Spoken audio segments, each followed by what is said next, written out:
Hello friends, പുതിയൊരു വീഡിയോയിലേക്ക് എല്ലാവർക്കും സ്വാഗതം. ഇലക്ട്രിക് വണ്ടികൾ വളരെ കോമൺ ആയിക്കൊണ്ടിരിക്കുന്ന ഒരു കാലത്താണല്ലോ നമ്മളിപ്പോൾ ജീവിച്ചുകൊണ്ടിരിക്കുന്നത്.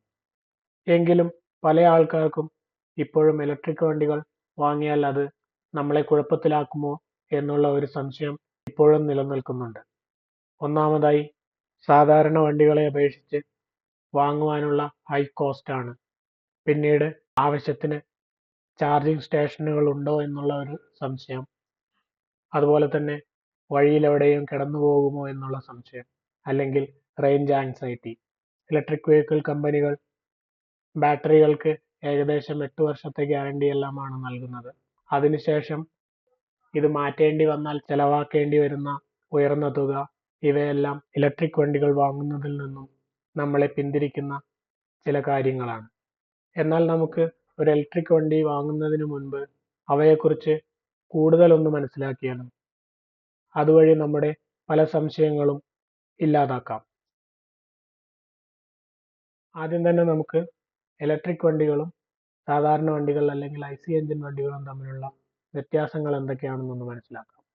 നമ്മുടെ സാധാരണ വണ്ടികളിൽ ഡീസലോ പെട്രോളോ ഉപയോഗിച്ച് എഞ്ചിൻ വർക്ക് ചെയ്യുകയും എഞ്ചിൻ ഉൽപ്പാദിപ്പിക്കുന്ന പവർ ഒരു ട്രാൻസ്മിഷൻ സിസ്റ്റം അല്ലെങ്കിൽ നമ്മുടെ സാധാരണ ഗിയർ ബോക്സിന്റെ സഹായത്തോടെ നമ്മളുടെ ടയറുകളിലേക്ക് നൽകുകയും വണ്ടി മൂവ് ചെയ്യുകയുമാണ് ചെയ്യുന്നത്. എന്നാൽ ഒരു ഇലക്ട്രിക് വണ്ടിയുടെ കേസിലേക്ക് വരുമ്പോൾ ഇവിടെ എഞ്ചിൻ ഇല്ല. അതിനു പകരം ഒരു ഇലക്ട്രിക് മോട്ടറാണുള്ളത്.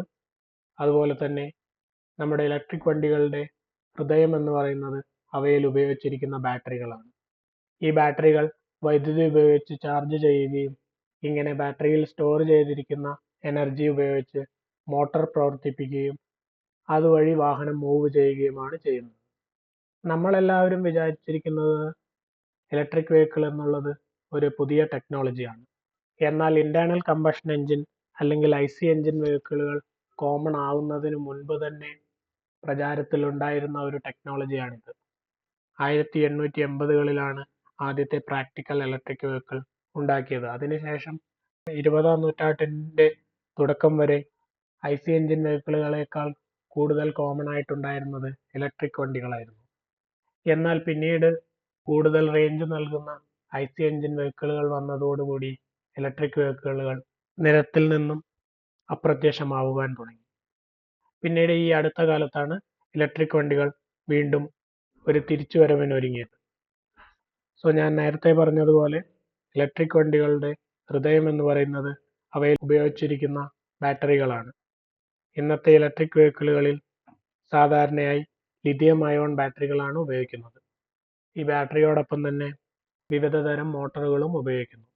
പിന്നീട് ഇലക്ട്രിക് വണ്ടികളിൽ അവയുടെ റേഞ്ച് കൂട്ടുവാൻ വേണ്ടി ഉപയോഗിക്കുന്ന ഒരു ടെക്നിക്കാണ് റീജനറേറ്റീവ് ബ്രേക്കിംഗ് എന്നുള്ളത്.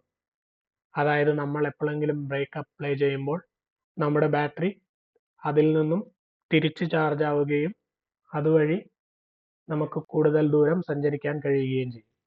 സാധാരണയായി നമ്മുടെ IC എഞ്ചിൻ വണ്ടികളിൽ പറയപ്പെടുന്ന ഒരു പ്രശ്നമാണ് ഇത് അന്തരീക്ഷത്തെ കൂടുതൽ മലിനമാക്കുന്നു എന്നുള്ളത്.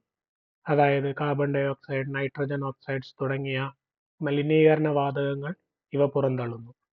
എന്നാൽ ഇലക്ട്രിക് വണ്ടികളുടെ കാര്യത്തിൽ ഇത്തരം വാതകങ്ങൾ അല്ലെങ്കിൽ മലിനീകരണ വാതകങ്ങൾ പുറന്തള്ളുന്നില്ല.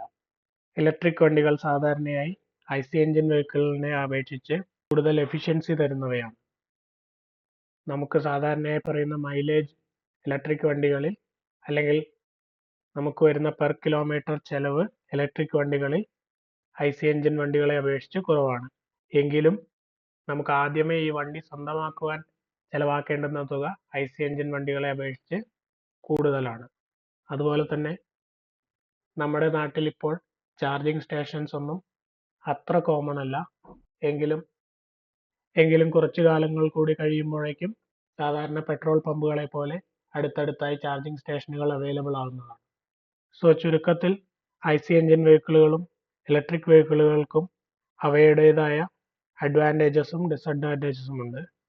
IC എഞ്ചിൻ വെഹിക്കിളുകൾക്ക് എസ്റ്റാബ്ലിഷ്ഡ് ആയിട്ടുള്ള ഒരു ഇൻഫ്രാസ്ട്രക്ചറും അതുപോലെ തന്നെ ലോങ് റേഞ്ചും പ്രൊവൈഡ് ചെയ്യുവാൻ കഴിയും. നേരെ മറിച്ച് ഇലക്ട്രിക് വെഹിക്കിളുകൾക്ക് എൻവയോൺമെന്റൽ ബെനിഫിറ്റ്സ് അതോടൊപ്പം ഓപ്പറേറ്റിംഗ് കോസ്റ്റും കുറവാണ്. ഇനി നമുക്ക് ഏത് വണ്ടിയാണ് വേണ്ടത് എന്നുള്ളത് ഓരോ ഇൻഡിവിജ്വലിൻ്റെയും ആവശ്യത്തെ അനുസരിച്ചാണ് വേണ്ടത്. നമുക്കെന്നും ഒരു ലോങ് ഡിസ്റ്റൻസ് ട്രാവൽ ചെയ്യുന്ന ഒരു റിക്വയർമെൻ്റ് ആണുള്ളതെങ്കിൽ ഇപ്പോഴത്തെ ഒരു സാഹചര്യം വെച്ച് ഇലക്ട്രിക് വെഹിക്കിൾ അത്ര പ്രാക്ടിക്കൽ അല്ല. എന്നാലും കുറച്ച് കാലങ്ങൾ കൂടി കഴിയുമ്പോൾ ടെക്നോളജിയിൽ വരുന്ന മാറ്റങ്ങൾ, അതുപോലെ തന്നെ ഇൻഫ്രാസ്ട്രക്ചറുകളിൽ വരുന്ന ചേഞ്ചസ്, ഇവയെല്ലാം നമുക്ക് EVയെ പ്രൊമോട്ട് ചെയ്യുന്ന തരത്തിലുള്ള ഫാക്ടേഴ്സാണ്. സോ ജനറലായി ഇലക്ട്രിക് വെഹിക്കിളിനെ കുറിച്ച് ചെറിയൊരു ഐഡിയ കിട്ടിയെന്ന് വിചാരിക്കുന്നു. ഇവയെക്കുറിച്ചുള്ള കൂടുതൽ കാര്യങ്ങൾ നമുക്ക് വരും വീഡിയോകളിലൂടെ മനസ്സിലാക്കാം.